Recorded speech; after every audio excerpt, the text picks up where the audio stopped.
இன்றே டவுன்லோட் செய்து உங்கள் ஃபேவரட் ஷோக்களை என்ஜாய் பண்ணுங்க. தனா, நீ தானே சமைச்ச? ஆமாக்கா, வேற யார் இங்க சமைக்க இருக்கா? என்னம்மா நீ உப்பு புளி காரம் எதுவுமே இல்லாம சமைச்சிருக்க? ஐயோ சாரிக்கா, உங்ககிட்ட நான் சொல்ல மறந்துட்டேன். நீங்க கொஞ்சம் உப்பு காரம் எல்லாம் போட்டு கொதிக்க வச்சு எடுத்தீங்கன்னா. அதெல்லாம் நான் பண்ணிக்கிறேம்மா. ஆனா நீங்க ஏன் இப்படி பத்திய சாப்பாடு சாப்பிடுற மாதிரி சாப்பிடுறீங்க? என்ன சன்னியாசி வாழ்க்கை வாழ்றீங்களா? தனா, அப்படின்னா நீங்க 2 பேரும் புருஷன் பொண்டாட்டியா முழுசா வாழலையா? ஆமாக்கா, எங்களுக்குள்ள எதுவும் நடக்கல.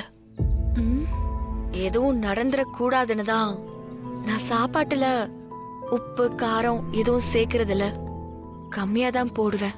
தனா, என்னம்மா நீங்க புதுசா கல்யாணம் ஜோடி, நீங்க இந்த வயசுல எதுக்கு உங்களுக்கு இந்த விரதம்? அது இல்லக்கா, நாங்க வாழ்க்கையில முன்னேறணும்.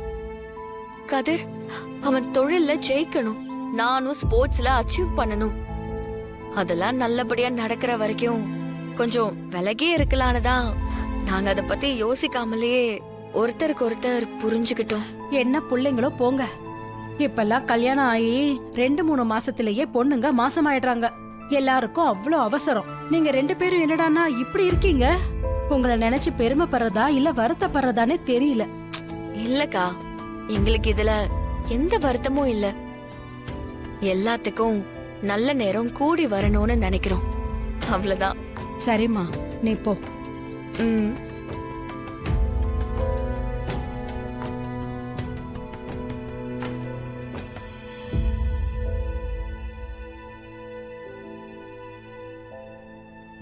தானா, குழம்போட பொரியல் சூப்பரா இருக்கு. அப்படியே நாக்கிலே டேஸ்ட் நிக்குதுன்னா பாரு. அது சரி, இந்த சாப்பாடே இவ்ளோ ருசியா சாப்பிடுறானா? இன்னும் உப்பு காரம் போட்டு கொடுத்தா இவனை கையிலே பிடிக்க முடியாது போல இருக்கே. சாப்பாடு நல்லா இருக்கா? இதுல என்ன டவுட்? 5 ஸ்டார் ஹோட்டல்ல சாப்பிடுறத விட சூப்பரா இருக்கு. ஏன்டா இப்படி பொய் சொல்ற? ஏய், பொய்யலாம் இல்ல, உண்மையிலேயே ரொம்ப நல்லா இருக்கு. அந்த அக்கா வந்து இப்பதான் கேட்டுட்டு போறாங்க. என்ன குழம்புல உப்பு காரம் எதுவுமே இல்லையேன்னு சொல்றாங்க. அப்போ பிடிக்காம தான் நீ சாப்பிட்டுக்கிட்டு இருக்கல? தானா, உனக்கு சமைச்சு பழக்கம் இல்ல, அத்தை கிட்ட நீ கேட்டு கேட்டு சமைச்சுக்கிட்டு இருக்க. எனக்கா நீ இவ்வளவு ட்ரை பண்ற, உன்னை போய் நான் எப்படி குறை சொல்ல முடியும்? இதுல உப்பு காரம் சேர்க்கலனாலும் உன் அன்பை சேர்த்து கொடுத்துருக்கல்ல, அதுல இருக்கிற டேஸ்ட் வேற எதுலயுமே வராது. உனக்காக நான் இன்னும் நல்லா சமைக்க ட்ரை பண்றேன். உனக்கு எது ரொம்ப பிடிக்கும்? நீ என்ன இங்க சமையல் போட்டிக்கா வந்திருக்க? இந்த சமைக்கிறது வீட்டு வேலை செய்யறது இதெல்லாம் உன் வேலை இல்லை. நீ பேட்மிண்டன்ல பெரிய பிளேயர் ஆகணும், அதுல ஃபோக்கஸ் பண்ண. உன்னை ஒரு பெரிய பிளேயர் ஆகணுங்கிறது தான் என்னோட ஆசையும் என்னோட கடமையும் அதான். உங்களை மாதிரி நல்ல மனசு யாருக்குமே இருக்காது. நீங்க ரொம்ப நல்லவரு. இந்த காலத்துல நல்லவனுக்கு இருக்கிற பேரு முட்டாளு தான். நீங்க என்ன அப்படித்தானே நினைக்கிறீங்க? இல்லங்க, அப்படி இல்லங்க. இல்ல ஜானகி, என் பொண்ணு விஷயத்துல நான் எடுத்த சில முடிவுகள் தப்பா போயிருக்கு. அத நான் ஒத்துக்கிறேன். என் கண்ணுக்கு எல்லாமே நல்லா தெரியுது. ஆனா சில விஷயங்களை நீங்க ஏன் பண்றீங்கன்னு தான் புரியல. அவ கல்யாணத்துல ஆரம்பிச்சு இன்னைக்கு வரைக்கும் எல்லாத்தையும் எனக்கு தெரியாம தானே பண்ணிருக்கீங்க. இல்லங்க, எல்லாம் ஒரு காரணமாதான். அப்படி என்னதான் காரணம் இருக்கு உன்கிட்ட? அதை எனக்கு புரிய வைக்கிறதுக்கும் நீ முயற்சி பண்றதில்ல. இல்ல இவனுக்கு எதுவும் புரியாதுன்னு முடிவு பண்ணிட்டியா? அப்படிலாம் எதுவும் இல்லங்க. வேணாம், நீ எதுவும் சொல்ல வேணாம். என் பொண்ணு நல்லா வாழணும், அவ நிறைய விஷயங்களை சாதிக்கணும்னு ஒரு கனவோட தான் நானும் இருந்தேன். அது எல்லாத்தையும் நீங்க அழிச்சிட்டீங்க. அந்த கதிர் நல்லவன்னு நீ நம்பிட்டு இருக்க. ஆனா என் பொண்ணு இன்னைக்கு வெளியே போய் அவ்வளவு கஷ்டப்படுறான். அவளை எவ்வளவு நான் என் கையில வச்சு தாங்கினேன்னு உனக்கு தெரியாதா? டேய், ஒரு இடத்துலயாவது உன் பொண்ணுக்கு நீ புத்தி சொன்னியா? அப்பா உன் நல்லதுக்கு தானே சொல்றாரு, அவன் கூட போகாதன்னு நீ எடுத்து சொன்னியா? இல்லையே. ஆனா ஏதோ நான் தப்பு பண்ண மாதிரி எல்லாரும் எனக்கு புத்தி சொல்றீங்க. சரி, என் பேச்ச மீறி இதெல்லாம் பண்றதுக்கு பின்னாடி அப்படி என்னதான் காரணம் இருக்கு? கதிர நல்லவன்னு சொல்ற, உன் தங்கச்சி பொண்ணு செய்யறது நியாயம்னு சொல்ற. இதுக்கெல்லாம் என்ன காரணம்? இப்போது அது என்கிட்ட சொல்லுவியா? அது அது வந்து ரெண்டு பேரையும் அப்புறம் தானே கார்த்திகை லவ் பண்ணது, வெளியில போய் தங்குனது,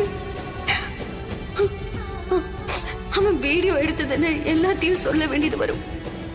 பெரியப்பாவால இதெல்லாம் தாங்கிக்கவே முடியாது.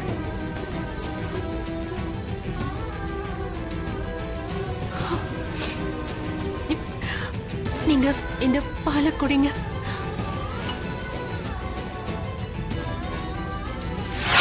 என்னடா? உன்னை நினைச்சா எனக்கு ரொம்ப பெருமையா இருக்கு. எதுக்கு? ஆமா, நீ இன்னைக்கு பண்ணது சாதாரண விஷயம் நினைச்சியா? யாருக்கும் தெரியாம தனாவை உள்ள வர வச்சு 3 பூஜைய பக்காவா பிளான் பண்ணி முடிச்சிருக்க. நீ ரொம்ப டேலண்ட்ரி பொண்டாட்டி. என்னடா பொண்டாட்டின்னு கூப்பிடுற? நீ என் பொண்டாட்டி தானே?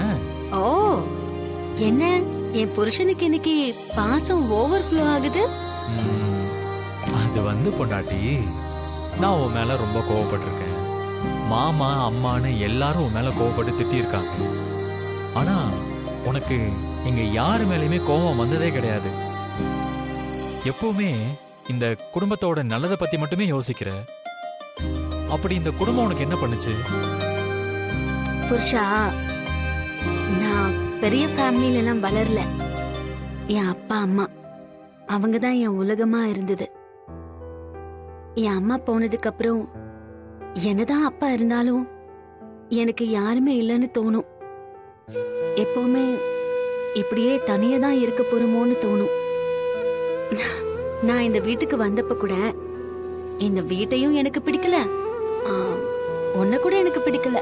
ஓஹோ, அதுக்கப்புறம் தான் ஒரு குடும்பத்தோட வேல்யூ என்னன்னு நான் இங்க இருந்து புரிஞ்சுக்கிட்டேன்.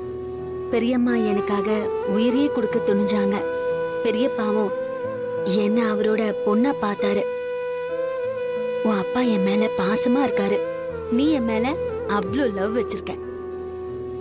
இதெல்லாம் எனக்கு கிடைச்சதுக்கு அப்புறம் இதுதான் என் உலகமா மாறிடுச்சு. என்னைக்குமே இந்த குடும்பத்தை விட்டு போயிடக்கூடாது, எல்லாரும் ஒன்னா சந்தோஷமா இருக்கணும்னு தான் நான் முடிவு பண்ணிருக்கேன். இந்த அழகான கூட்ட கலைக்க யார் வந்தாலும் அதை பார்த்துக்கிட்டு நான் சும்மா இருக்க மாட்டேன். இந்த குடும்பத்தை என்ன மீறி யாராலையும் எதுவும் செய்ய முடியாது, நான் செய்யவும் விட மாட்டேன். இதாண்டி பொண்டாட்டி, உன் மேல பாசம் அதிகமாகிறதுக்கு காரணமே உன்னை அப்படியே. ஏய், இரு இரு, கிட்ட வராத, வெளியில போ. ஆ, எதுக்கு? நான் ட்ரெஸ் சேஞ்ச் பண்ணணும். பண்ணு, அதுக்கு நான் ஏன் வெளியே போகணும்?